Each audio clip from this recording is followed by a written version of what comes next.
Eh, Hola, buenas tardes a todos. Les habla Cristian Fajardo, perfusionista aquí en Santiago de Chile. Buenas tardes para todos los que están de tarde. Buenas noches para nuestro invitado desde Murcia, España. Vamos a iniciar este webinar de parte del programa de educación continua de ALAP, ¿sí? Y en esta oportunidad vamos a hablar de experiencia con el sistema ECMO Life en el Hospital Clínico Universitario Virgen de Arrizaka, supongo que se pronuncia así, Juan me podrá corregir en un segundo, en la ciudad de Murcia, España. Murcia, eh, una ciudad en el sureste de España que cuenta con una catedral maravillosa y que está muy cerca ahí del Mar Menor, en el Mediterráneo. Así que bienvenidos a todos y agradecimiento a Euroset por su permanente apoyo en la educación continua de los perfusionistas en Latinoamérica. No quiero, tampoco vamos a dejar pasar la posibilidad y la oportunidad de invitarlo al Congreso Latinoamericano de Perfusión, que para el cual todos tenemos los dedos cruzados de que lo podamos realizar en septiembre de este año. Así que quedan todos invitados para esa fecha y acuérdense de guardar la fecha en sus agendas. A todos los participantes, el webinar, los que estén conectados el 100% del tiempo, recibirán un crédito educativo de ALAP válido para la recertificación del board. ¿Sí? Y sin más, quiero dar inicio a este webinar, experiencia ECMO Life en el Hospital Clínico Universitario en Murcia.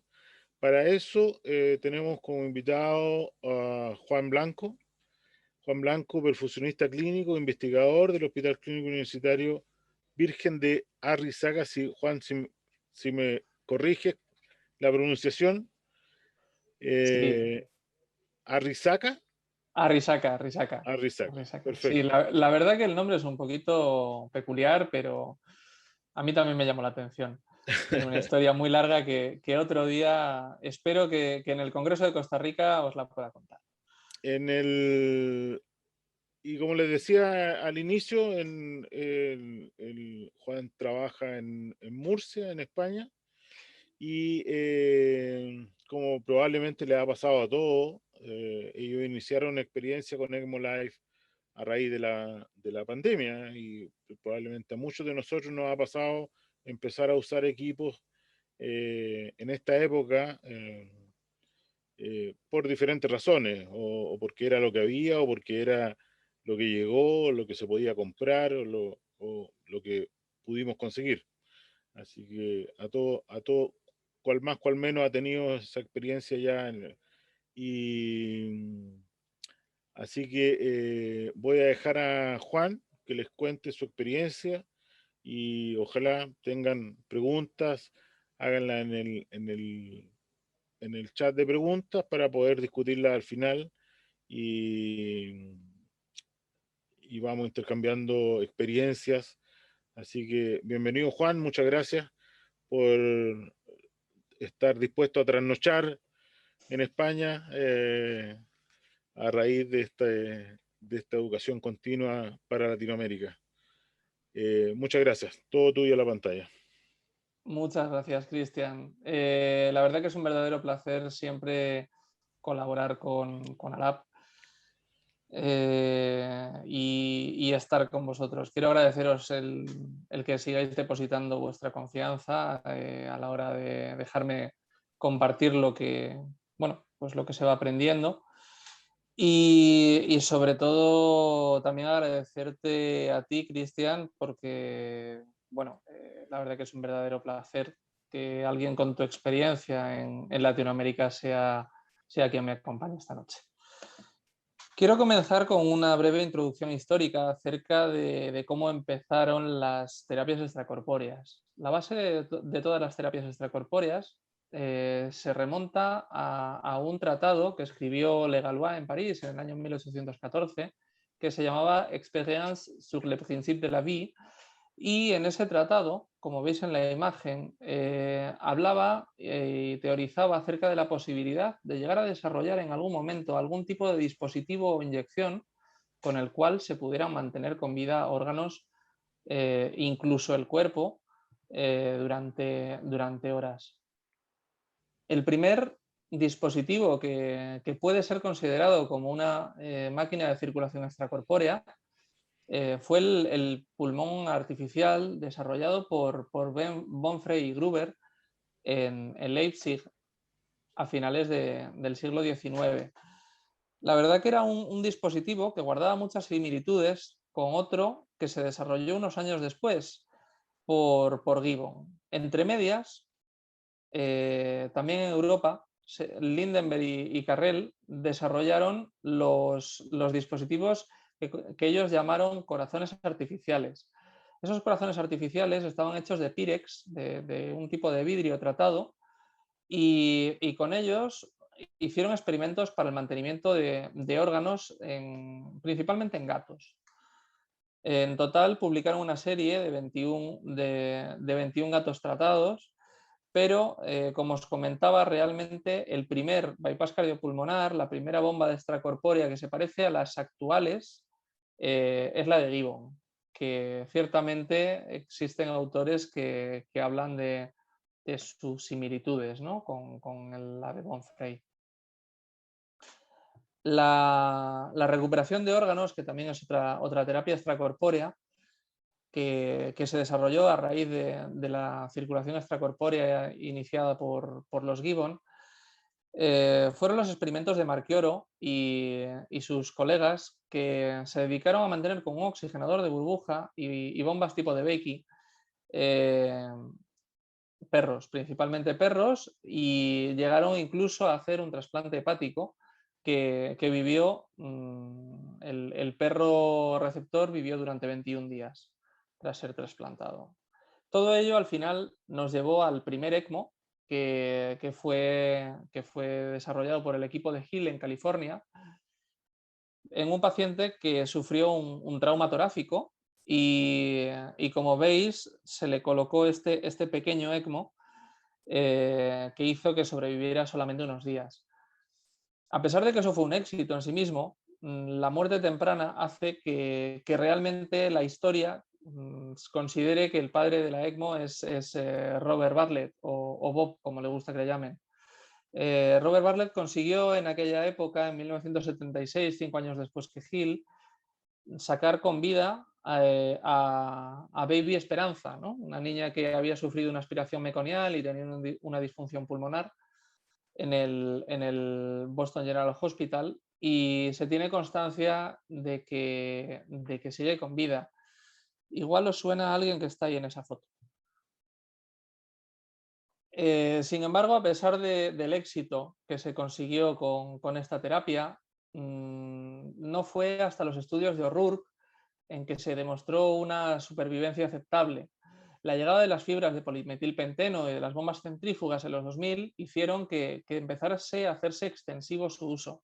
Pero realmente hasta el estudio César y la epidemia del H1N1 no empezó a dispararse su popularización en gran parte de los hospitales. Y como todos sabéis, lo que ha supuesto un verdadero boom ha sido la pandemia del COVID-19. El otro día, en un webinar, destacaban que en torno a la mitad de los ECMOs que se han puesto en esta pandemia desde el inicio de la terapia. En cuanto a la clasificación de las terapias extracorpóreas, también me gustaría aclarar que a pesar de que gusta mucho dividir en CEC y ECMO, creo que deberíamos de ser más precisos, y esto es una pequeña crítica también para la industria, respecto a hablar de terapias de corta y de larga duración y de circuitos en función de su exposición, en cuanto a abiertos y cerrados. y quizá no tanto nombre comercial, que a veces crea un poquito de confusión en algunas personas, ya que por lo menos existe un gran número de intensivistas, al menos aquí en España, que a todo lo que se parece a lo de la derecha le llaman ECMO, ya sea el tipo de terapia que sea, y a todo lo que se parece a lo de la izquierda, que emplea una bomba de circulación extracorpórea estática, eso es una CEC cardíaca. Y como muchos sabéis, eso no es así. Dicho este inciso, vamos a hablar de las modalidades de ECMO. Principalmente tenemos dos. Tenemos la terapia venoarterial, que pretende hacer de soporte circulatorio o cardiocirculatorio. Su acceso generalmente suele ser o por Selniger o por técnica abierta, y se coloca femorofemoral o femorosubclavia. Generalmente son los accesos más comunes. En cuanto a la terapia venovenosa, tenemos una terapia que su objetivo es el soporte respiratorio o el lavado de CO2. Las canulaciones más frecuentes son la femoroyugular y la femorofemoral. En el caso de la femorofemoral, como veréis en esa imagen, es muy importante la colocación de las cánulas para evitar el fenómeno de recirculación. Entre los objetivos de la vena arterial, pues son objetivos similares a los del bypass cardiopulmonar que realizamos frecuentemente. Y en cuanto a los objetivos de la terapia venovenosa, la bibliografía recoge diferentes, pero bueno, los de la ELSO recientes son poder proveer al paciente de una saturación venosa de retorno mayor del 70%, una saturación arterial de más del 80-85%, una presión arterial de oxígeno en el paciente sacado de una arteria radial, por ejemplo, que por lo menos supere los 45-60 milímetros de mercurio, y una presión, aquí hay un error, venosa de retorno perdón, no hay ningún error. Una presión arterial de oxígeno de 30 a 45 milímetros de mercurio. Perdón por el fallo. Aquí tenemos al doctor Robert Bartlett, que en el Eurovelso de Barcelona nos decía que no debemos de olvidar que para manejar el transporte de oxígeno en el ECMO, la clave no es el flujo, ni el gas de barrido que empleemos, ni la CO2, que la clave es la hemoglobina. A mí me llamó mucho la atención cuando dijo eso este hombre en la conferencia inaugural, porque me sentí muy identificado a la hora en la que voy a revisar mis ECMOs a la UCI, y veo como a veces algunos se vuelven un poquito locos con el manejo del aparato en lugar de pensar en optimizar la hemoglobina. Una característica que debemos de tener en cuenta es la tasa de recirculación en las ECMOs venovenosas, ya que, como comentábamos antes, si estas dos cánulas están colocadas muy próximas, no existe suficiente distancia, la sangre que nosotros entreguemos la vamos a recuperar por el circuito y no va a pasar por el paciente. Sabemos que toda terapia extracorpórea implica una activación de la respuesta inflamatoria y una activación de la respuesta coagulopática, que están íntimamente relacionadas y tienen vías comunes que hacen que se amplifiquen, entre ellos a través de la activación del factor 12 y de la trombina.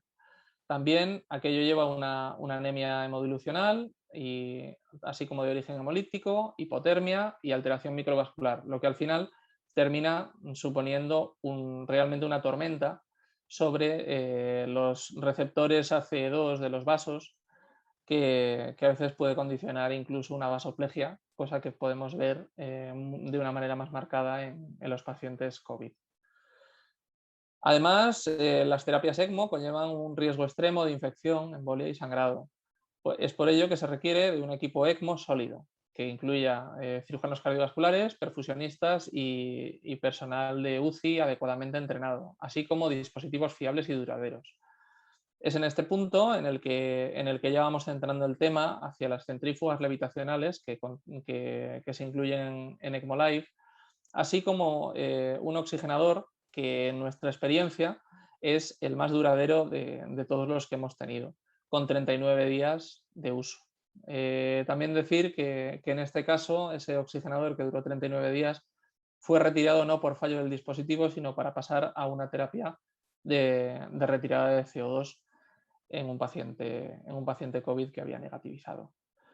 Y en definitiva, la suma de lo uno y lo otro pues, nos ofrece este dispositivo que es el ECMO Life. En nuestro hospital, la andadura en cuanto al ECMO comenzó en el año 2010 y fue vinculada inicialmente a la terapia venoarterial. A partir del año 2014 iniciamos la terapia venovenosa, que ha ido creciendo y a día de hoy supone incluso un porcentaje mayor que la venoarterial. También muy marcado por esta pandemia que estamos viviendo. Respecto a la ELSO y los registros, España es el tercer país de Europa en implante de ECMOs y nuestro hospital, Virgen de la Risaca, es el tercer centro a nivel nacional y estamos en el top 20 de Europa. Ese desarrollo en las terapias ECMO se inició en 2010, como os comentaba. Hasta entonces solo teníamos los balones de contrapulsación, las asistencias ventriculares o prolongar un bypass si teníamos una contractilidad deficiente tras la salida de bomba. Fue en el año 2010 en el que conocimos el oxigenador Eurosets y lo incorporamos a nuestro sistema de asistencia, que era el Centrimab, y tal fue el éxito que pronto pedimos un CardioHelp para hacer más extensiva esta terapia, ya que había más pacientes que se podían beneficiar de ella. En el periodo prepandémico, que se marcaría por 2014, que es cuando empezamos con la terapia venovenosa, hizo que incorporásemos también el dispositivo Novalang, que como veis también es un dispositivo pequeñito y portátil, pero bastante diferente, y el dispositivo de Sorin, que lo empleamos sobre todo para dejar libres las otras consolas y utilizarlo principalmente en aquellos ECMOs que esperábamos que fuesen a ser de corta duración. De esta manera llegamos al periodo COVID-19. Contábamos con un CardioHelp, una consola Sorin, una Novalang y una de Thoratec de Levitronics.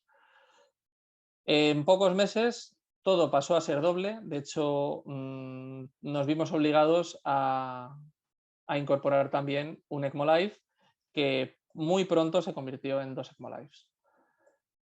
Las primeras impresiones cuando llegó el dispositivo fueron buenas. Estábamos en un momento en el que no teníamos dispositivos disponibles y nos planteábamos llegar a utilizar hasta las bombas de extracorpórea. Y nos encontramos con que bueno, pues, podíamos emplear un dispositivo que parecía mucho menos traumático, que nos ofrecía una bomba centrífuga de tipo levitacional de tercera generación, que gracias a su levitación magnética no tiene ningún punto de contacto entre el rotor y la carcasa, lo cual reduce la fricción, el riesgo de cizallamiento de la membrana de los hematíes y el sobrecalentamiento, es decir, un menor perfil hemolítico. Además, contaba con un recubrimiento biocompatible de fosforilcolina, lo cual hacía que no nos preocupásemos en aquellos pacientes que pudiesen desarrollar una trombocitopenia inducida por heparina.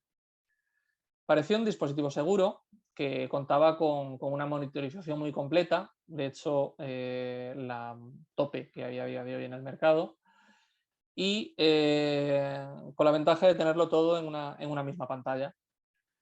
Además, contaba con un módulo de apoyo, también levitacional, es decir, 2 motores levitacionales en un mismo dispositivo, y lo cual también extendía la duración de las baterías, 90 minutos más 90 minutos.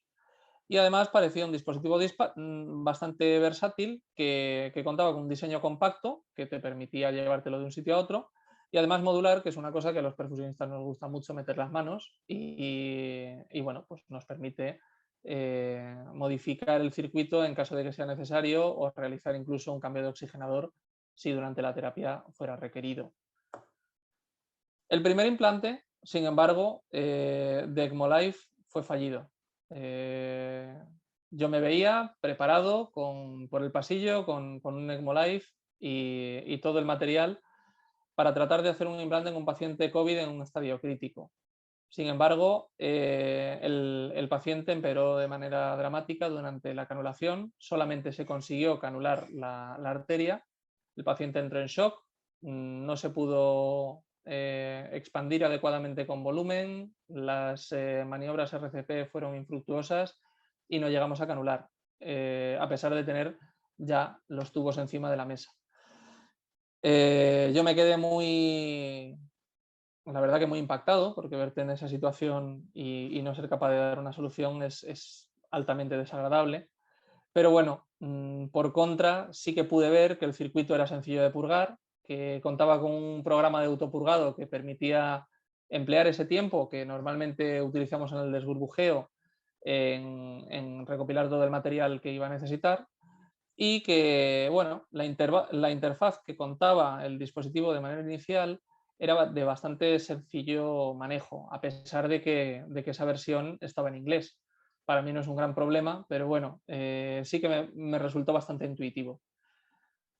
También pude ver que los menús eran diferentes a otros dispositivos y que contaban con un par de pequeñas peculiaridades, como por ejemplo que cada orden de modificación de flujo requería que fuese confirmada y que la pantalla es una pantalla de baja reactividad, es decir, que no es como la pantalla táctil de un iPhone, que le das y funciona, sino que requiere que mantengas el dedo estático durante unos segundos. Sí que si al principio parece un poquito extraño, luego te das cuenta de que es una seguridad implementada porque te permite evitar accionamientos que no desees. El carro en el que va montado, siendo sinceros, o por lo menos en la versión 1, es útil porque corre muy bien las ruedas, pero es enorme. De hecho, es lo que yo, ahí en la foto, quizá no parece tan grande, pero bueno, para los que no me conozcan, yo mido 1,90 m, entonces os podéis hacer una idea de las dimensiones. Afortunadamente, pocos días después, sucedió el primer implante de ECMO Life en España. Fue llevado a cabo en nuestro hospital, también un paciente COVID. Afortunadamente nos llamaron con un poquito más de margen de tiempo y se trataba de un paciente con distrés respiratorio agudo de 46 años, al cual se le implantó ECMO venovenoso durante 18 días y pudo recuperarse. Fue implantado por la compañera más novata, por decirlo así, dentro de nuestro equipo, que llevaba un año tras haber pasado el board, y ella hizo sus 2 años de formación de perfusionista y justo a continuación hizo el board, o sea que llevaba su primer año de trabajo, y simplemente requirió una breve supervisión por mi parte, ya que contaba con más formación y una breve experiencia, ¿no?, en el manejo del dispositivo. Tras ese implante y previamente también se hicieron pequeñas formaciones sobre las peculiaridades de ECMO Life hacia el personal de UCI, y sus comentarios iniciales fueron bueno, que obviamente hay detalles a los que hay que adaptarse, como con cualquier dispositivo, pero en general las sensaciones fueron muy buenas. Ese primer implante en España, no sabemos muy bien por qué, si por la pandemia o por qué motivo, fue cubierto por medios locales y medios nacionales, salió incluso en la prensa y la televisión, y generó mucha expectación. Varios compañeros de España y algunos de ahí de Latinoamérica también se pusieron en contacto para querer saber cómo funcionaba, ¿no?, el dispositivo. Y también, pues algunos mostraron su escepticismo acerca de su transportabilidad, porque existía la leyenda negra que era como 2 CardioHelps. Y bueno, tampoco es tan grande realmente. A día de hoy llevamos 16 implantes en nuestro centro y ha sido utilizado por todos los miembros de nuestro equipo y nos encontramos satisfechos con él. En cuanto a los implantes que se han realizado por tipo de terapia, decir que la mitad se han utilizado como venovenosos y la otra mitad ha sido principalmente venoarteriales y en una ocasión una asistencia ventricular. Y en cuanto a indicaciones, más o menos el 60% ha sido en pacientes COVID y el otro 40% ha sido en pacientes no COVID. Uno de ellos ha sido el primer transporte interhospitalario, que es de lo que hablaré en profundidad. En cuanto a su uso en un escenario real, hemos podido ver que su modularidad ha facilitado la conversión de una terapia de ECMO venoarterial a una asistencia biventricular en marcha. Como podéis ver, en este dispositivo se han llegado a acoplar una consola de Thoratec, de tal manera que contamos con un ECMO Live, su backup y una consola de Thoratec colocada aquí en la parte inferior, en ese carro tan grande, pero que nos permite ese espacio para poder utilizarlo para este tipo de terapias. A pesar de que hago hincapié en que el carro es tan grande, la nueva versión que nos han traído es mucho más pequeñita y más manejable. Pero bueno, todo tiene sus ventajas. En este caso, contar con un carro grande nos vino muy bien. Afortunadamente, al poder implantar esa asistencia biventricular, el paciente llegó a trasplante y finalmente fue destetado con éxito. Tras el trasplante, también decir que se mantuvo con asistencia venoarterial por un periodo breve de tiempo. En cuanto al uso en escenario real, ya vamos llegando a la parte central de la presentación.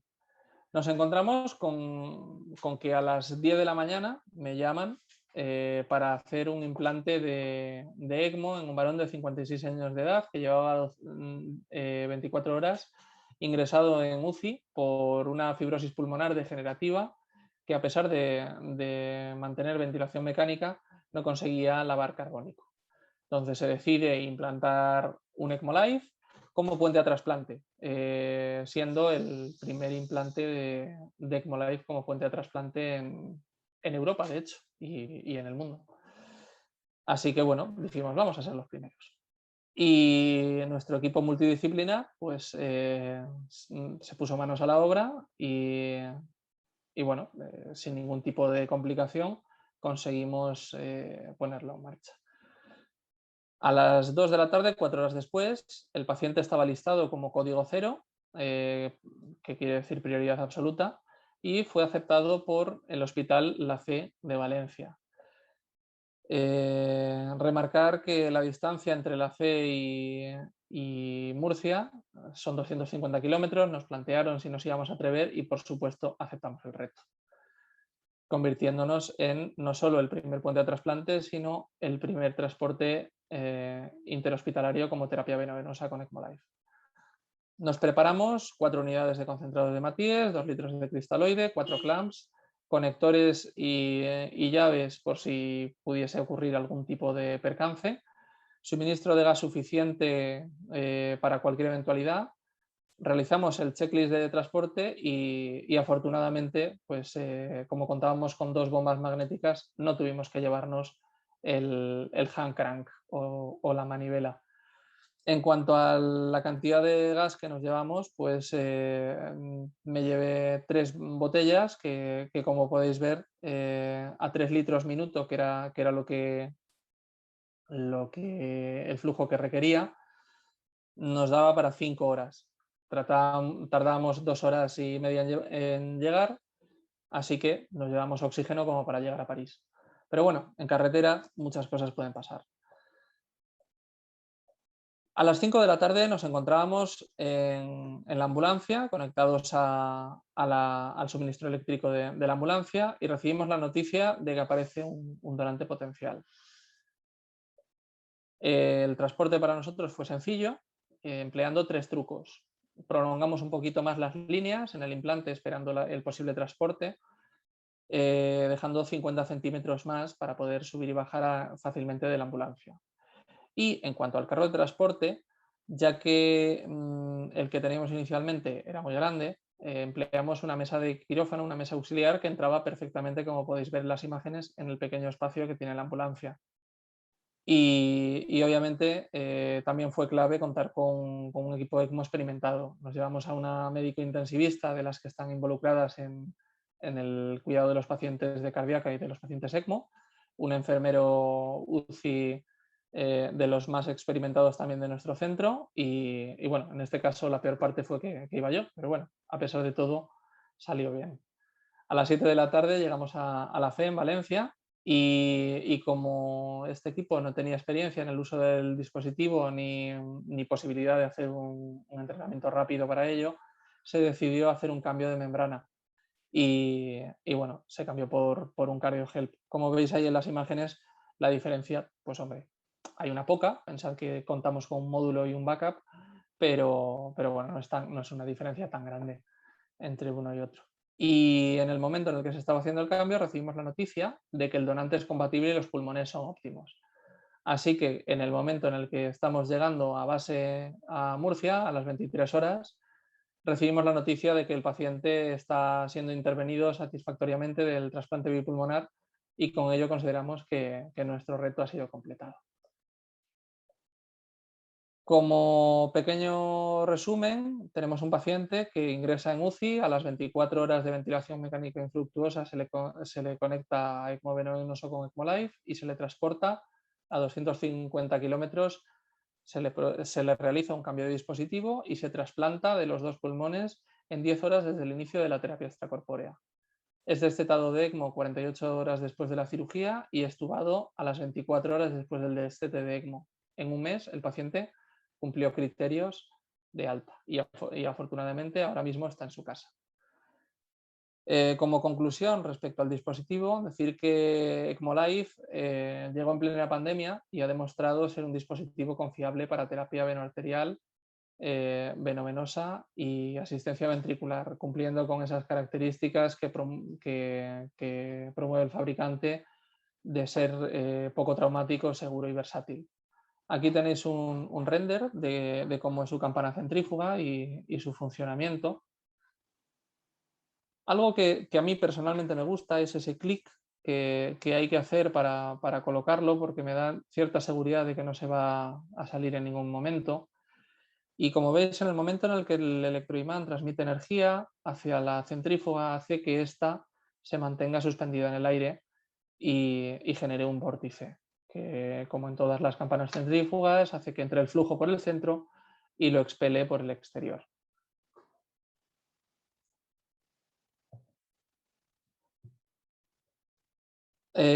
Solo destacar que cuando contamos con un equipo multidisciplinar adecuadamente entrenado y dispositivos confiables, pues los resultados que podemos obtener pueden ser legendarios, como decían en la serie.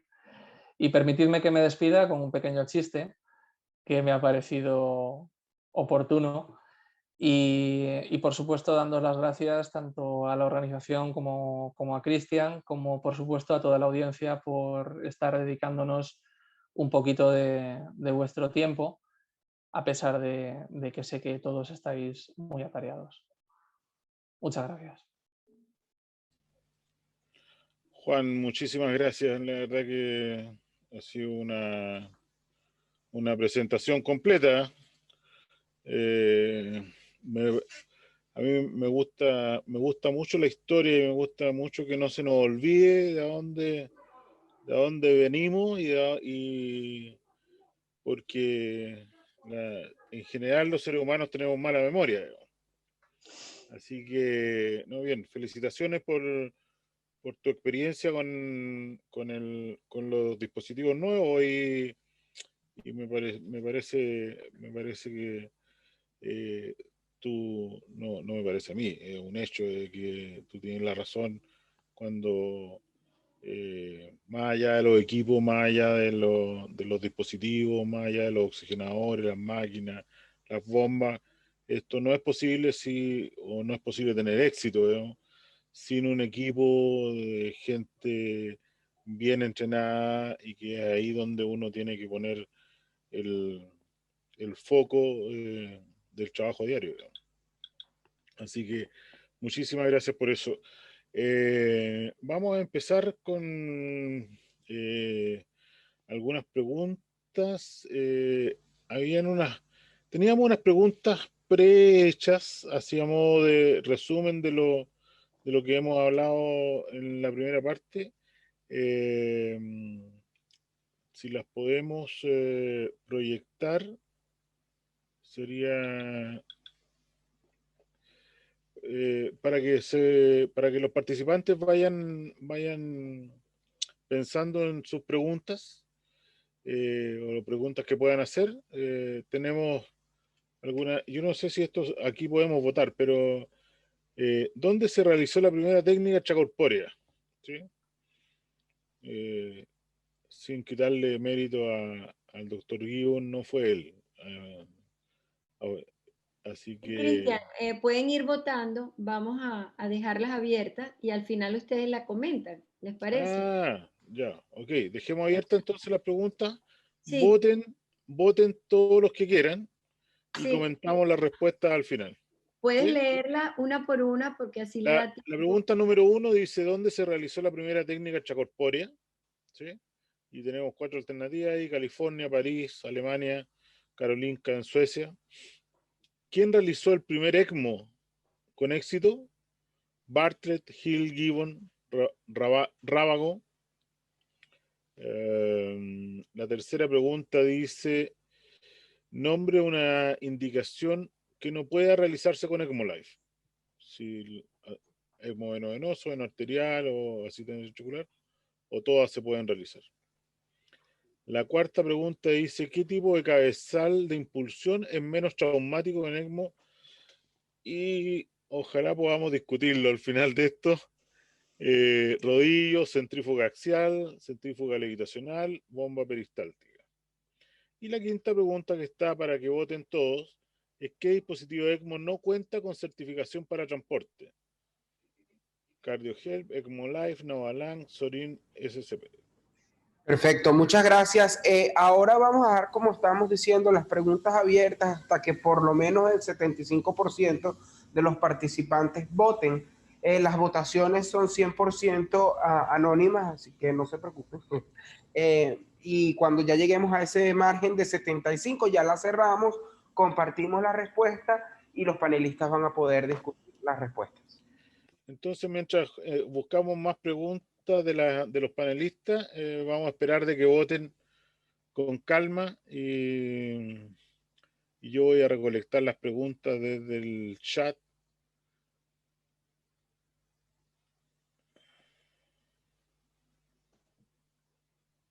Sí, importante que hagan sus preguntas por el área de Q&A, que es preguntas. De preguntas, exacto.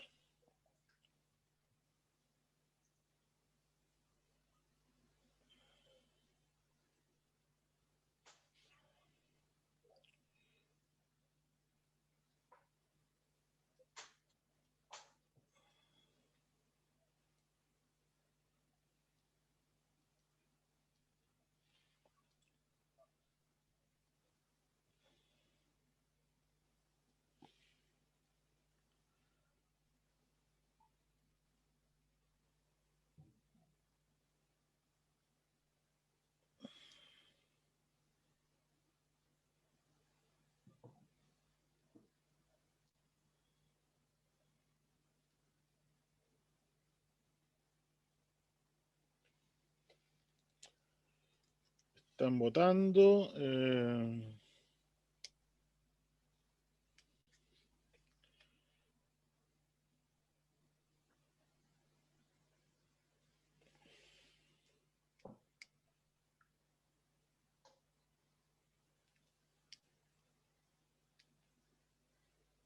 Tenemos el 48% de las votaciones ya ingresadas. Vamos a dar un minuto más para los que no han tenido la oportunidad de votar, para que completen de votar, para tener una población más grande.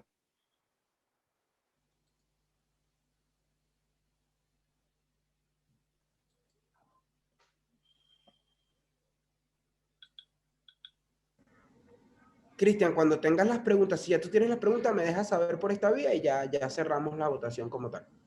Yo tengo...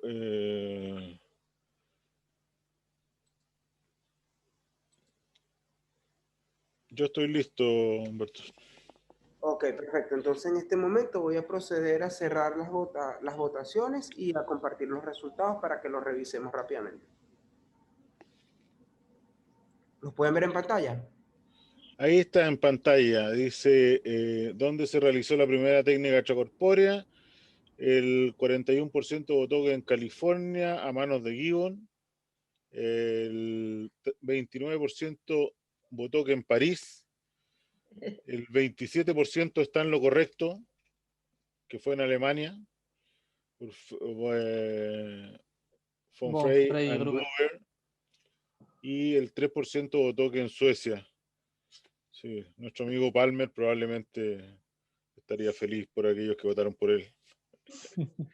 ¿Quién realizó el primer ECMO con éxito? El 60% votó que el doctor Bartlett, el 16% que el que está en lo correcto votó que el doctor Hill, el 21% votó que el doctor Gibbon. Bien, probablemente ya estaba retirado, no, ya estaba retirado de la cirugía cardíaca a esa altura. Y un 3% del doctor Rábago. Nombre, una indicación que no pueda realizar si la mayor parte contestó que está en lo correcto, que todas se pueden realizar, todas las técnicas de ECMO se pueden realizar con ECMO Live. ¿Qué tipo de cabezal es el menos traumático? El 93% votó por un dogma que existe en la actualidad respecto de la bomba levitacional centrífuga, que ojalá pudiéramos discutirlo en otro webinar, porque hay harto que conversar ahí. Así que, y la quinta pregunta sobre el dispositivo ECMO que no cuenta con certificación para transporte, y el 39% estuvo en lo correcto, que votó que era el Sorin SCP. ¿Sí? Parece que mucha gente ha usado el Novalang. Yo el Novalang de Senios, de Medos, es una bomba exquisita para transporte también. Así que, bueno, entonces, estuvo muy buena la sesión de preguntas automáticas. Vamos a tratar de implementarla acá en nuestra educación continua. Vamos a las preguntas. Hay varias preguntas, Juan. Te voy a hacer una que probablemente, no sé si sea más fácil de contestar, pero dice si tienen alguna experiencia con la cánula Biflow de Livanova, ustedes. Pues no, la verdad es que no. Sí que se planteó en algún momento adquirirla, pero su alto precio, la verdad que nos ha hecho descartarla. En nuestras canulaciones además participan los cirujanos cardiovasculares y en España en general ese tipo de cánulas suelen ser muy amigos de ellas los intensivistas que se meten a la parte de la canulación. Los cirujanos cardiovasculares prefieren utilizar, al menos en mi equipo, las canulaciones convencionales que tienen, es más difícil realizar recirculación a altos flujos sobre todo. Sí, claro. Sí, nosotros tenemos la misma política, no, sobre todo en COVID, que hemos necesitado mucho más flujo que en otras patologías probablemente. Así que nosotros también. Nosotros, en el caso del veno arterial periférico y con reperfusión de la extremidad, nosotros lo hacemos por tibial posterior, que funciona perfecto. Así que, ya. ¿Cuál fue el protocolo que usaron para el cambio oxigenador? De hecho, fue la primera pregunta que salió. Pues es algo que lo tengo preparado porque sé que iba a ser algo que iba a salir. Y si me permitís compartir pantalla, por aquí tengo unos dibujillos que espero que sean bastante esclarecedores al respecto. Nosotros tenemos el dispositivo ECMO Live funcionando, pero con parámetros que nos indicarían que es necesario cambiar esa membrana. Entonces, lo primero que realizamos es colocar un brazo de soporte para membranas de Eurosets, en la cual se emplaza un sistema que ya ha sido purgado previamente. ¿Cómo purgar esa membrana? Pues obviamente por gravedad, ¿no? Porque nos van a quedar muchas burbujas. Lo que hacemos nosotros es diseñamos un tipo de circuito que se puede purgar con una bomba de extracorpórea, con un rodillo de una bomba de extracorpórea. Aquí no está dibujado, pero porque ya estaría retirado en el momento en el que vamos a hacer esta maniobra, pero lo que hacemos es un loop hacia una bolsa en la cual utilizamos esa bolsa como desburbujeo. Entonces, una vez ya tenemos purgado el oxigenador, ya lo colocamos ahí paralelo al oxigenador que queremos retirar. Como requisitos, tener un TCA en rango, 4 clamps de tubo, ese sistema de oxigenador purgado, el soporte del oxigenador y 3 profesionales que estén adecuadamente coordinados, teniendo muy clara cuál es la figura de quién va a ser quien dirige ese cambio de membrana y que se han de entrenar de manera previa. En cuanto a esos 3 profesionales, pues pueden ser 2 perfusionistas y un cardiovascular, 2 perfusionistas y un enfermero de UCI, pero vamos, yo creo que por lo menos un perfusionista y un cardiovascular son totalmente esenciales en este tipo de cambios. El siguiente paso sería clampaje de las tubuladuras. Clampas la línea que sale del oxigenador hacia el paciente y se clampa la línea que vendría del paciente y se corta.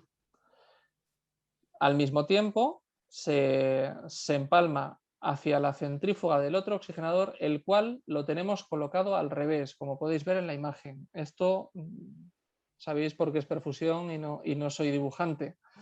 Pero bueno, estos son las tomas de agua y el oxigenador está colocado al revés. ¿Para qué?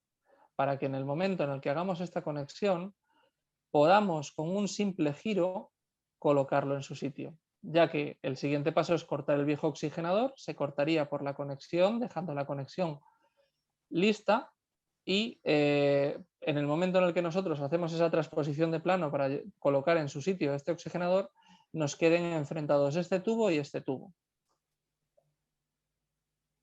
En ese momento ya podríamos hacer la conexión y tirar el oxigenador viejo. La misma persona que corta es quien rellena los conectores con suero fisiológico y quien clampa es quien conecta. Esa es la máxima que tenemos nosotros cuando hemos hecho este cambio de membrana. Cierto es que no lo hemos hecho con mucha frecuencia, pero ha sido el procedimiento que hemos ideado para hacerlo. Partíamos en la última ocasión, que lo pude constatar, partíamos de un oxigenador que veis que cuenta con una presión pre-oxigenador de 506 y una delta P de 415 en un paciente COVID y que a duras penas consigue dar un flujo de 3,5 litros. Fue un paciente que estaba con heparina y hizo una trombocitopenia inducida por heparina, o pensaban que era una trombocitopenia inducida por heparina. Se discontinuó la heparina sin que le pasase vivalidudina durante un periodo de tiempo. Y bueno, pues nos llamaron para que corriésemos mucho y en esa circunstancia fuimos capaces de en 64 segundos, en un poquito más de un minuto, conseguir tener este otro oxigenador funcionando a un ritmo normal y con un rango de presiones normales y con una delta P adecuada a una situación totalmente convencional.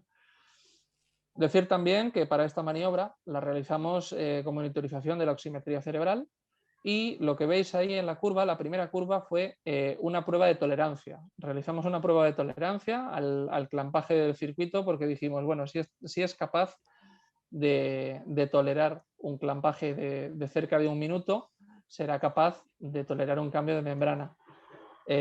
No se paró.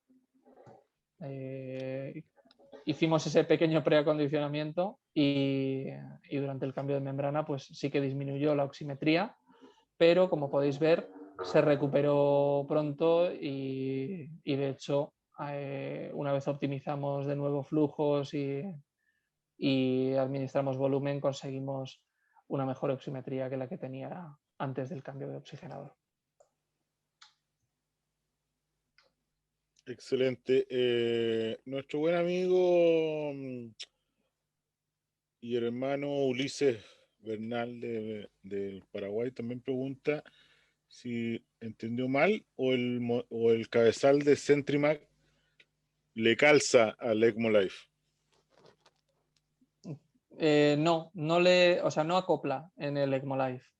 Utilizamos una consola aparte, es decir, como no queríamos, cuando se realizó ese procedimiento, no se trataba de un paciente COVID y no estábamos en una fase en la que necesitamos todos los ECMOs, tuvimos la suerte de poder contar con una consola que acoplamos al carro del ECMO Life, de tal manera que teníamos backup para cada uno de los dos motores. El biventricular. Sí. Correcto. Ok.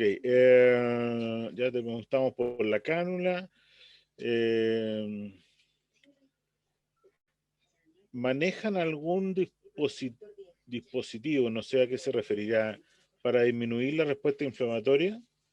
¿O tienen algún medicamento para disminuir la respuesta inflamatoria? En nuestro centro se ha planteado en varias ocasiones la utilización de CytoSorb, pero finalmente, tras analizarlo nuestros médicos intensivistas y los cirujanos cardiovasculares, han sido muy reticentes al no haber una evidencia demasiado fuerte respecto a sus beneficios en los pacientes COVID, y finalmente no lo hemos llegado a utilizar en ninguna ocasión. Respecto a corticoides, sí que se han utilizado en alguna ocasión, y sobre todo por lo que se tiende es por ultrafiltración por diálisis.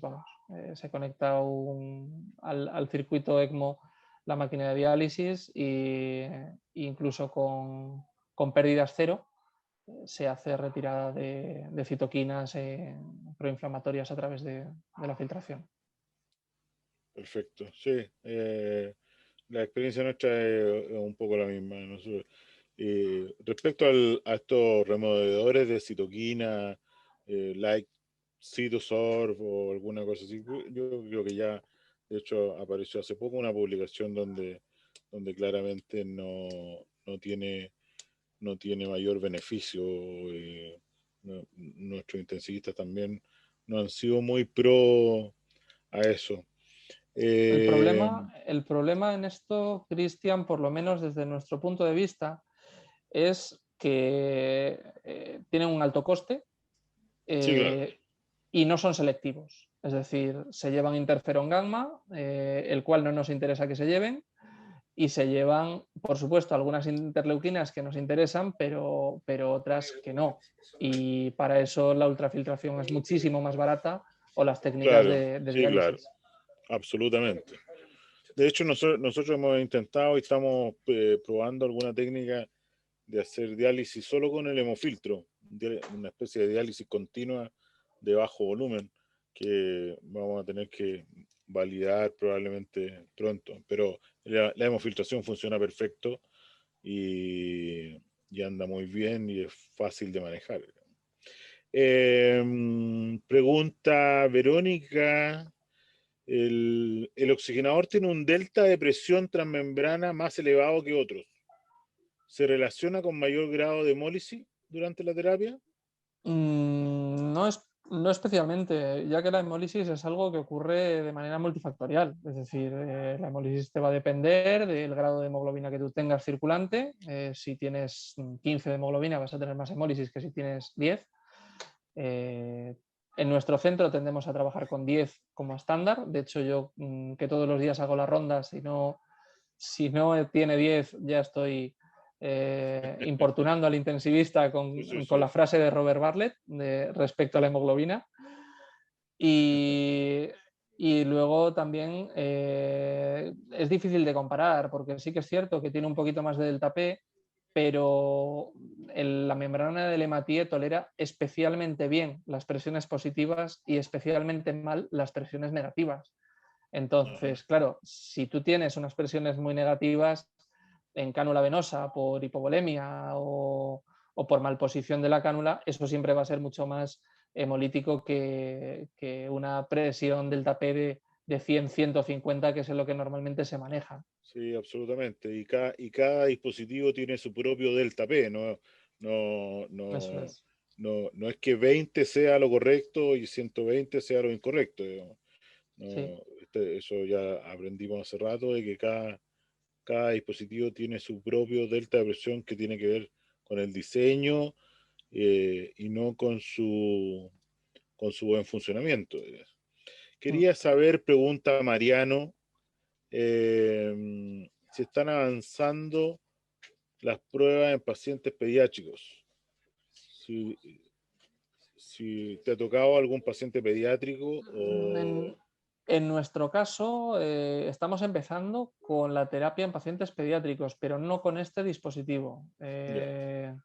Quizá por el momento, si se quiere utilizar una centrífuga levitacional, hay otras en el mercado que sean más óptimas, con bajo volumen de cebado, como puede ser el Centrimag pediátrico, que nosotros sí que utilizamos con los oxigenadores de Eurosets. Tanto en nuestro caso, el que hemos utilizado es el neonatal, en un niño de 3 kilos y uno de 3,3, además muy recientemente, y el resultado ha sido más que satisfactorio. De hecho, en ambos casos se ha hecho un transporte en manera coordinada con un equipo de Madrid, con el equipo del Hospital 12 de Octubre, que fue el receptor final de esa terapia. Y ellos tienen mucha experiencia en el uso de esa membrana y vamos, están muy contentos. Pero en cuanto a la centrífuga, por el momento no tengo constancia de que Euroset se esté trabajando en una membrana específica para infantil, en una centrífuga específica para infantil. Gracias. Juan, o sea, ese paciente pediátrico, ¿ustedes lo trasladaron a Madrid? Uh-huh. Ya. Sí, O sea, sí, porque... también hacen delivery, ¿no? Sí, hacemos takeaway y delivery. Lo que pasa es que, a ver, nosotros en nuestro programa infantil es algo que está arrancando. Ahora mismo estamos en las primeras fases y hasta que no contemos con apoyo por parte de la administración para tener un personal adecuadamente entrenado en UCI, lo que no se hace sostenible es, pues como en el último caso que personalmente yo tuve que acumular 28 horas y media de trabajo al lado de esa membrana y de ese niño para que saliera adelante, porque no había nadie en la UCI que se quisiera hacer cargo, ¿no?, de esa situación. Entonces, bueno, eso forzó que se lo tuvieran que llevar, pero bueno, esperamos que pronto podamos hacernos cargo de esas situaciones. Sí, no, está bien. Sí, me reía porque esto del delivery, o que ya tiene nombre, porque en las nuevas guías que sacamos prontamente en ELSO va a salir como transporte terciario, digamos, Uh-huh. que es el ir a poner un ECMO en algún hospital y llevarlo a un tercer hospital que tenga cupo, que en el fondo es la experiencia que tenemos nosotros aquí en Chile, en que si están todas mis bombas ocupadas, yo puedo hacer el transporte y llevarlo a otro hospital. Así que muy bien con eso. Una muy buena experiencia. Es esencial, yo creo, Cristian, tal y como tú comentas, creo que en ECMO si hay algo esencial es la labor colaborativa. Tanto entre los profesionales de un mismo centro como con otros centros, ya que yo me he servido de la experiencia de compañeros que saben mucho más que yo y hay que estar siempre abiertos para compartir lo que uno sabe, ¿no? Absolutamente, no podría estar más de acuerdo. De hecho, hemos logrado, creo yo, una comunidad muy, muy afiatada y muy empática con la gente que está iniciando, con la gente que está aprendiendo. Y tú, yo y varios de nosotros, los que estamos aquí hoy día, hemos tenido pacientes en diferentes partes del mundo en los cuales nos han consultado, nosotros hemos consultado también, sí, eso es por definición. Así que muy bien. Francia pregunta, el cebado, ¿cómo hacen el cebado del sistema? Pues el sistema cuenta con una bolsa que hace de loop No, para... pero básicamente la composición, si usan cristaloide, si usan coloide Isofunding. o... Isofunding, en nuestro caso solución balanceada, isofunding o plasmalite.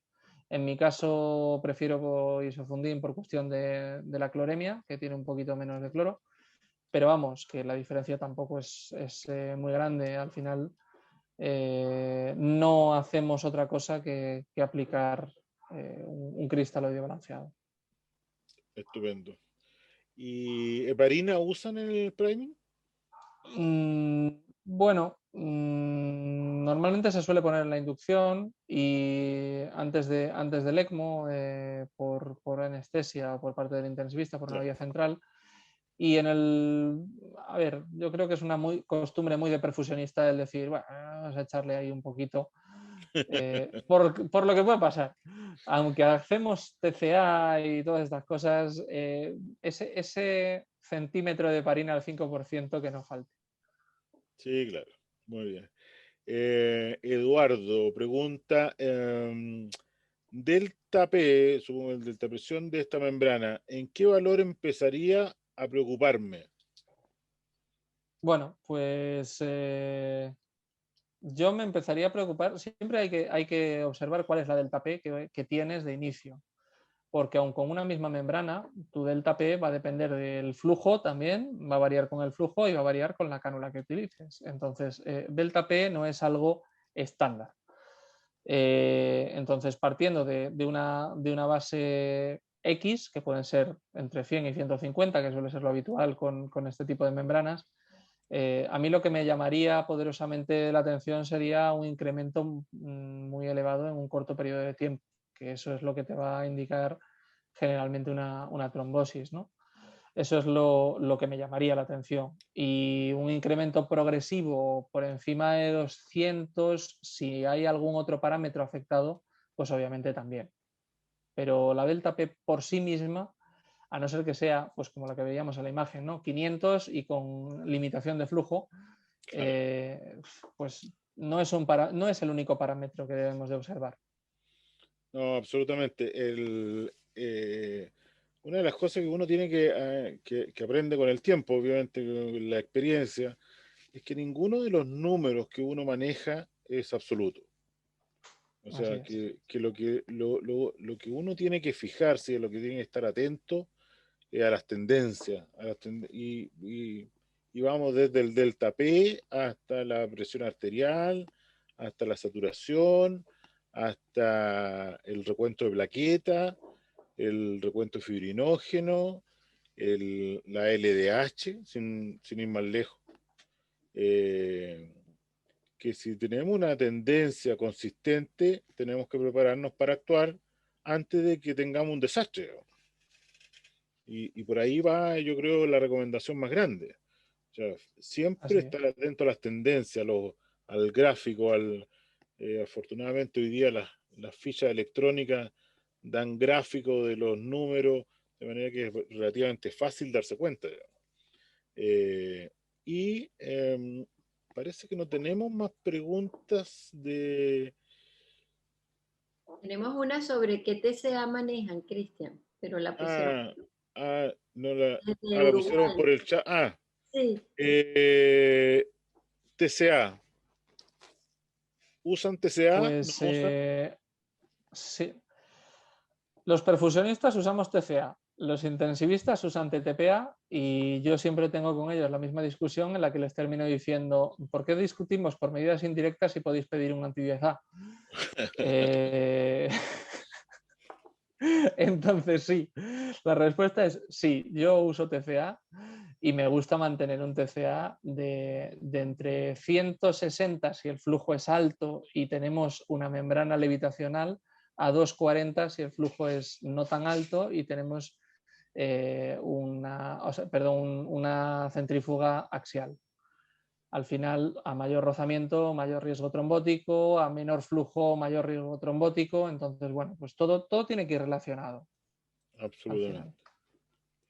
Absolutamente. Nosotros no usamos TCA hace un buen tiempo ya. Lo Sois de dejamos de TTPA. usar. Sí, ¿50-60? El protocolo, sí. La verdad que el protocolo dice 50-65. Pero es 50-60 es lo más aceptado en el equipo, digamos. Y lo que nos lleva, si parece que no tenemos de momento otra pregunta, yo creo que deberíamos adentrarnos en algo que salió a propósito del Delta P y las cosas que veníamos hablando. ¿Cuándo cambiar el oxigenador? Esa es ¿Cuándo, una... cuándo uno debería cambiar el oxigenador? ¿Porque el Delta P está alto o porque la LDH se duplicó? ¿Cuál es tu Yo- protocolo? Pues nosotros tratamos de seguir voy a compartir un segundito la pantalla y os voy a enseñar una imagen que creo que es bastante ilustrativa sobre una publicación de Critical Care en la que indican que en un oxigenador nos hemos de fijar, por supuesto, en la delta P, pero nos tenemos que mirar también en la cantidad de oxígeno, ¿no? En cómo varía la cantidad de oxígeno transportada por ese oxigenador. Si nosotros vemos que hay un deterioro en la cantidad de oxígeno que es transportada por ese oxigenador, ese quizá sería si a mí me decís un parámetro, ese sería el parámetro.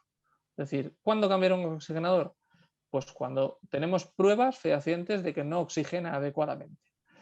Y por supuesto, hay que observar también el resto de parámetros. De manera, como tú comentabas, hay que observar la LDH, hay que observar si está hemolizando mucho, porque puede ser que esté hemolizando mucho y sea un motivo de cambio.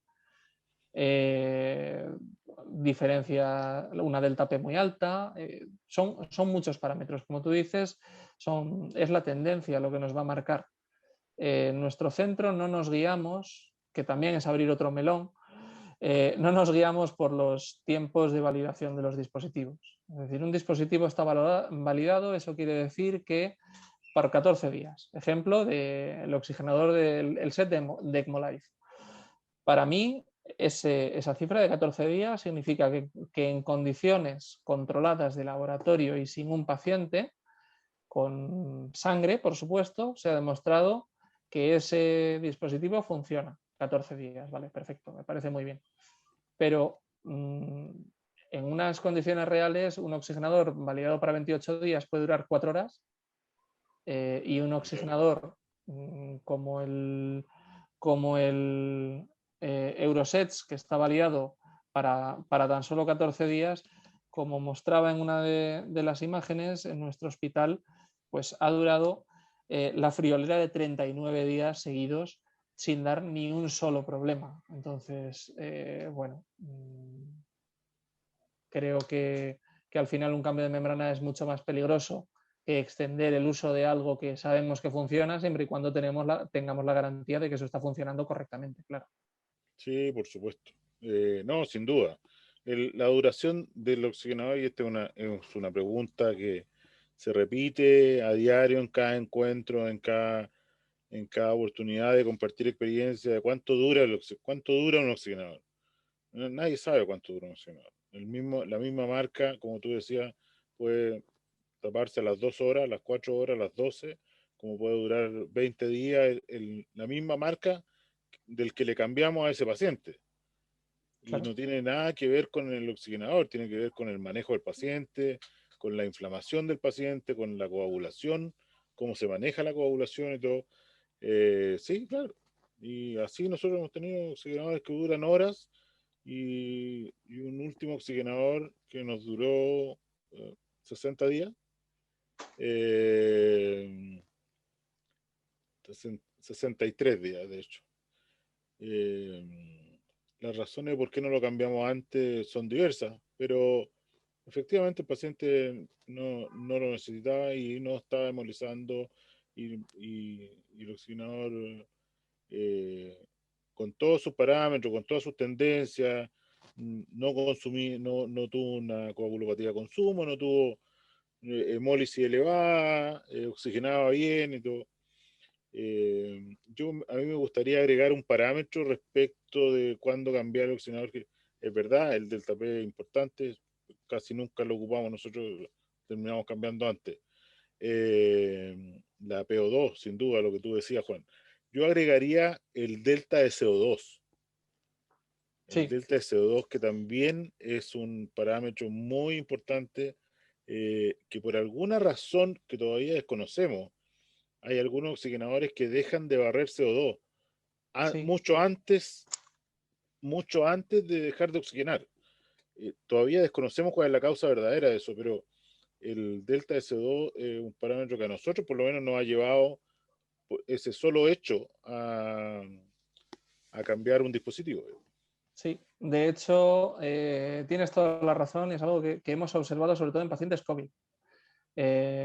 El ver cómo empiezan a no lavar adecuadamente carbónico y después viene la disfunción en la oxigenación.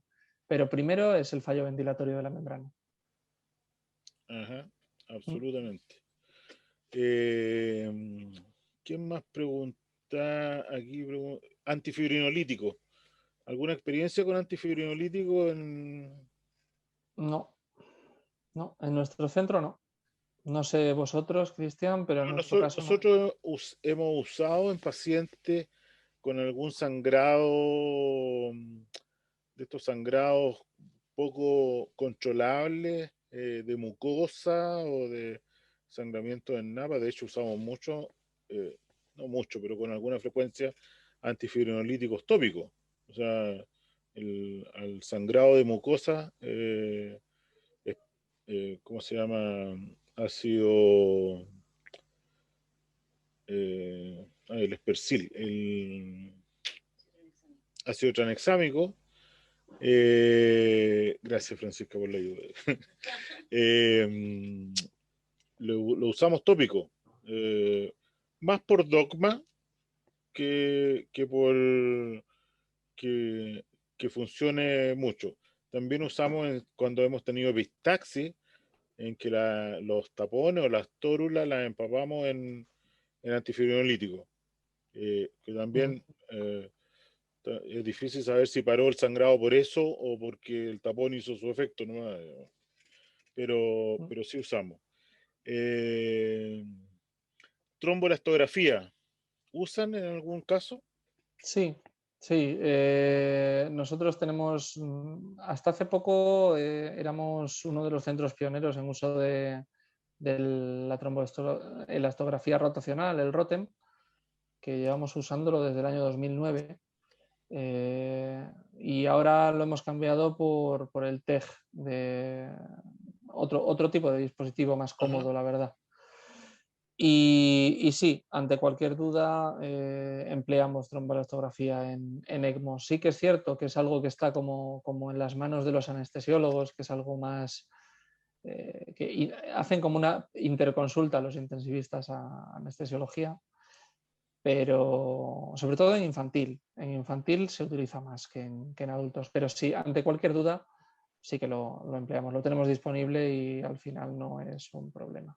Sí, correcto. Yo creo que es una herramienta súper útil, sobre todo para racionalizar el uso de los bancos de sangre. Sí. Eh, me parece una herramienta muy útil pero obviamente la vamos a usar más en el ECMO post-cardiotomía probablemente o en el ECMO eh, eh, con algún sangrado más bien descontrolado por alguna otra razón. Nosotros lo usamos también y creo que es de mucha ayuda. Bien usado es de mucha ayuda. Así que vamos en lo correcto. Eh, Francia también pregunta. No, la última es un pensamiento propio que creo que no debo repetir. Eh, no hay más preguntas. Verónica. Eh, Ah, pregunta cómo miden la hemólisis, ¿sí? Y qué hacen o cuál es su protocolo para medir hemólisis. Pues ahora mismo no lo tengo aquí disponible, y es algo que llevan los intensivistas. Sí que me comprometo a la persona que lo haya preguntado si quiere pues a recopilarlo y hacérselo llegar. Eh, Generalmente el primer indicador es la hemoglobinuria. No se hacen, sé que no se hacen por sistema mediciones de hemólisis, pero sí que a partir de cierto periodo de tiempo sí que comienzan a hacer alguna analítica, pero no todo lo que pueda decir ahora mismo me lo estaría inventando. Así que prefiero comprobarlo y la persona que esté interesada, si me deja el correo, se lo hago llegar. Le vamos a pasar tu correo a Verónica para que te consulte en directo. Nosotros, en nuestro protocolo, nosotros tenemos control de hemoglobina libre, serie A, ¿sí? Tenemos control de LDH seriado, que nos da algún indicio temprano de hemólisis. Así que eso es, en el caso nuestro, eso es lo que usamos para ver si tenemos aumento considerable o una tendencia al aumento de la hemólisis. Hay más preguntas. Dice Mariano, pregunta, al tener un flujo de hasta 10 litros por minuto, ¿no han probado el ECMO Life en cirugías con SEC en pacientes grandes? ECMOLIFE en CEC. Sí, la pregunta es cómo puede hacer hasta 10 litros por minuto. Preguntan si en pacientes grandes no la han probado en SEC. No lo hemos probado en CEC, pero por un factor muy importante y es el coste. Es decir, Sí, claro. nosotros trabajamos por norma siempre con centrífuga. Siempre utilizamos o bien en FEC, o bien trabajamos con la centrífuga de Sorin, la Revolution, o con la Terumo, que de hecho requiere un poquito menos de revoluciones para ofrecer el mismo flujo, y ambas llegan a los 10 litros si fuera necesario. Entonces, bueno, ante una cirugía muy larga, que se espere muy larga, probablemente podría ser interesante plantearse a lo mejor una centrífuga levitacional, pero Sí, sería algo muy no sé, sí. cuestionable a nivel coste-beneficio. Del punto de vista económico. Perdón, no sé si se podrá decir, pero ¿cuánto cuesta en España el circuito ese? Pues creo que no se puede decir, Ya, ok. pero varios miles de euros. Creo que, a ver, cada centro tiene un precio, porque depende también de la amortización de máquina. Ah, claro. Aquí es cierto que nuestros centros normalmente no suelen comprar el dispositivo. Entonces, cuando tú compras el dispositivo, el precio del fungible es menor, y cuando tienes que amortizar la consola, pues es mucho más caro. Sí, claro. Entonces, bueno, Sí. con amortización de Ah, fungible, dependiendo también del volumen que tengas. Si un centro que a lo mejor pone 20 ECMOs al año, pues le va a salir más cara la unidad que un centro que ponga 50, sí, por por supuesto. cuestiones de amortización. ¿Qué volumen de ECMO tienen ustedes por año? Pues nosotros este año, te voy a decir la cifra exacta de por dónde vamos, que lo tenía aquí en una gráfica. Llevamos 32, y el año anterior hicimos casi 64. Claro. Pues por ahí vamos. Este año llevamos la mitad, a mitad de año, pues Claro. esperamos cerrar más o menos como el año pasado, Como el porque año sí que es pasado. cierto, sí, en torno a 60. Para un centro como nosotros, el precio del set ronda los 6.000 euros. Claro. Sí, no, no, sí. Sí, en el fondo el traspaso de los costos varía de país en país, varía de centro en centro, pero andan por ahí. O sea, Sí, sí, 6.000 euros, agregarle 6.000 euros a una cirugía cardíaca no parece no, muy razonable, digamos. no tiene mucho sentido. Como dispositivo, sí que creo realmente que aquí en España el coste del dispositivo no es elevado. Es decir, está en precio comparativamente con el resto de los del mercado. Quizá ligeramente más elevado que algunos, pero también lo que ofrece es más. Es decir, Sí, claro. yo no considero que sea de la misma calidad este dispositivo que un Novalange, independientemente del patrocinio de esta ponencia. Si no fuese una ponencia patrocinada, también diría que ECMO Life es muy superior.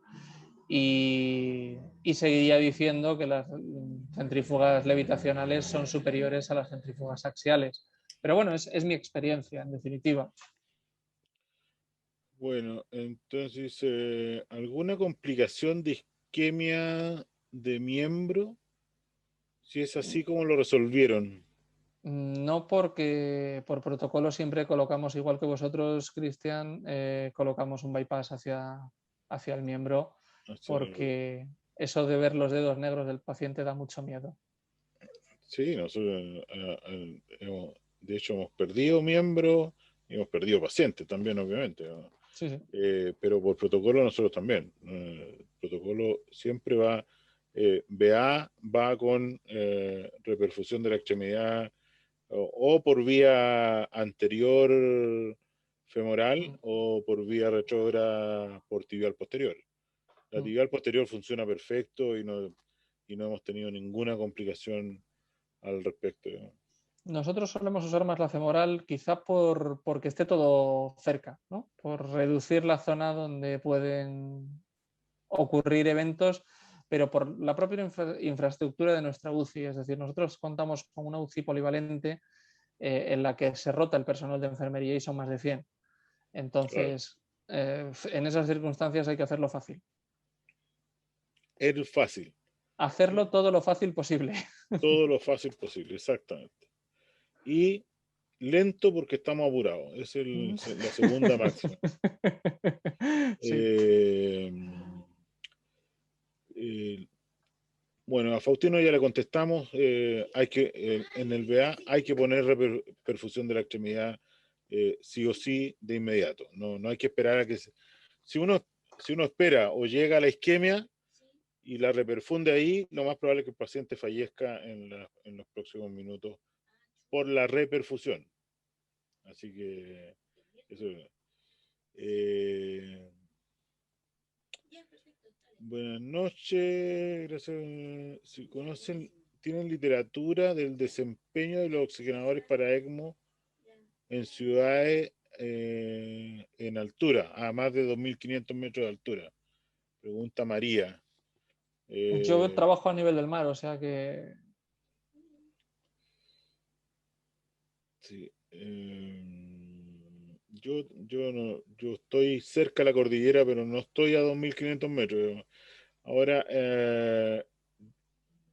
hay una.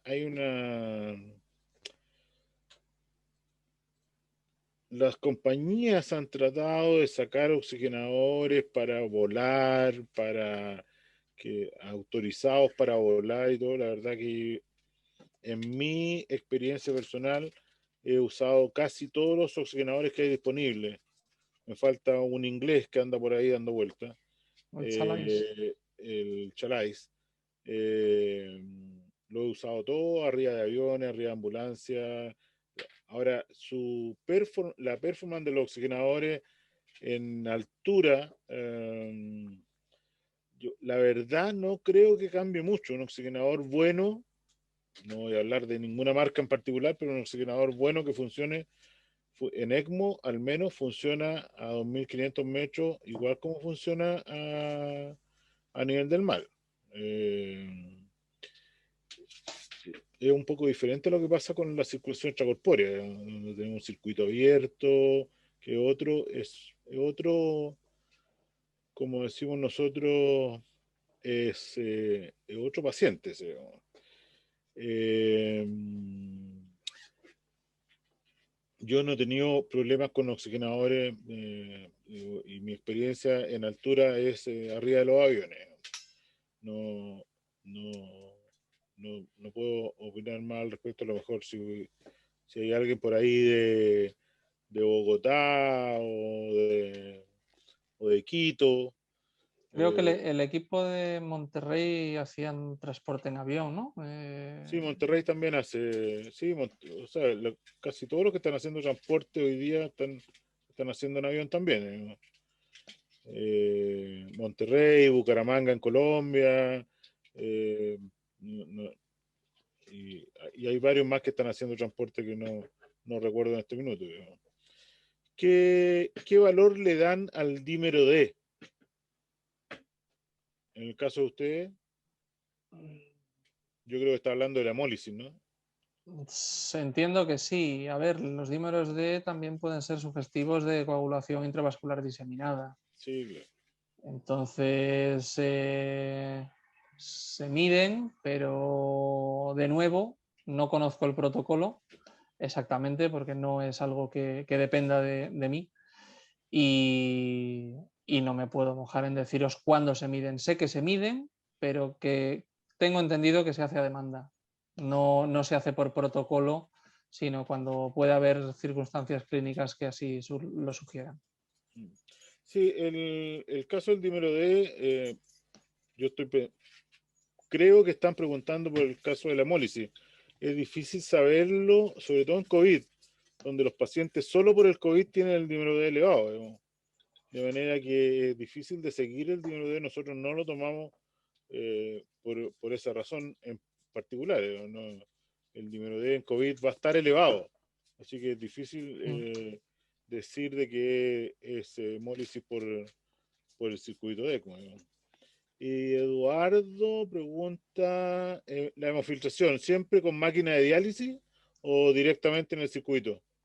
En nuestro caso, con máquina de diálisis. Siempre con máquina de diálisis. Sí, y tendemos a conectar la entrada hacia la máquina de diálisis en una toma de presión positiva post-oxigenador y devolver antes del oxigenador en presión positiva de nuevo, es decir, entre la centrífuga y el oxigenador. Y en una toma en la cual no haya toma de muestras ni haya presiones, para evitar complicaciones y manipulaciones que puedan suponer problemas. Sí, claro. Nosotros hacemos un poco lo mismo, pero dependiendo de la máquina de diálisis nos daba mucho problema lo de las presiones. Hay que engañarla. De manera que, sí, pero desarrollamos un circuito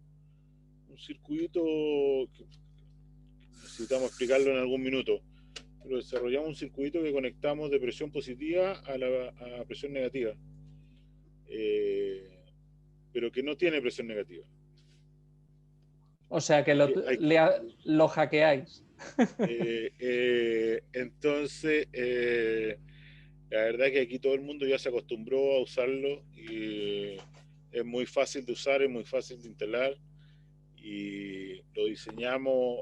Nos costó un tiempo, nos costó algún quebradero de cabeza, pero bien, funciona perfecto. Es un circuito que tiene un manifold entre medio y que uno se puede conectar a la diálisis en el manifold. Así que después, si alguien está interesado, yo se los comparto. Hay varias personas aquí en Latinoamérica que lo están usando, que han venido acá, lo han visto y lo están usando. Así que es muy fácil. Si hay alguien interesado, nos pueden escribir por interno y yo les mando el circuito.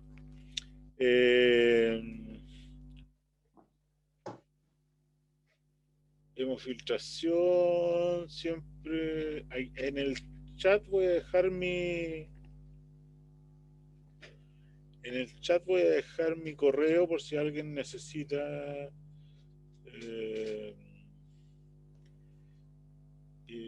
Cristian, hay que cerrar. Ok, nos están echando, así que muy bien. No, tenemos que terminar. Juan, muchísimas gracias por tu buena voluntad de estar hasta tarde trabajando con nosotros. Ha sido una presentación espectacular, me encantó. Y creo que todo el mundo ha dado las gracias, todo el mundo nos ha felicitado y te ha felicitado a ti. Yo vamos a cerrar esto porque déjame escribir algo aquí que en mi correo. Bueno, yo quiero agradeceros a todos la oportunidad de nuevo de volver a estar con vosotros y sobre todo a Lileni por, bueno, pues por haberme engañado una vez más, ¿no? En este tipo de cosas. Y decirles que es un verdadero placer siempre participar en eventos de ALAB porque realmente hay un muy buen nivel y estoy haciendo grandes amigos gracias a la colaboración entre ALAB y AEP. Y ánimo a todos los que todavía no os hayáis presentado al BOAR, porque sí que creo que es una gran iniciativa que habéis decidido iniciar recientemente. Enhorabuena a todos los que lo hayáis pasado también, y que sé que es duro, sé que os habéis pegado unas buenas palizas estudiando y ojalá dentro de poco tiempo nos podamos ver todos en Costa Rica si las circunstancias nos lo permiten. Sí, si Dios quiere y nos acompaña el coronavirus famoso. Sin duda, tenemos que hacerle el reconocimiento a Lileni, que ha sido el motor generador de esto. La verdad que no puedo pensar en otra persona que pudiera haber sido capaz de generar este cuento en el que estamos inmersos en ALAB y en la colaboración de todos. Así que por mi parte, gracias a todos.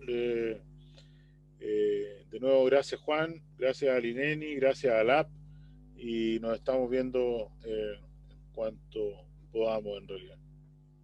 Un abrazo. Un abrazo, gracias por todo. Buenas noches y bueno, buenas tardes para vosotros.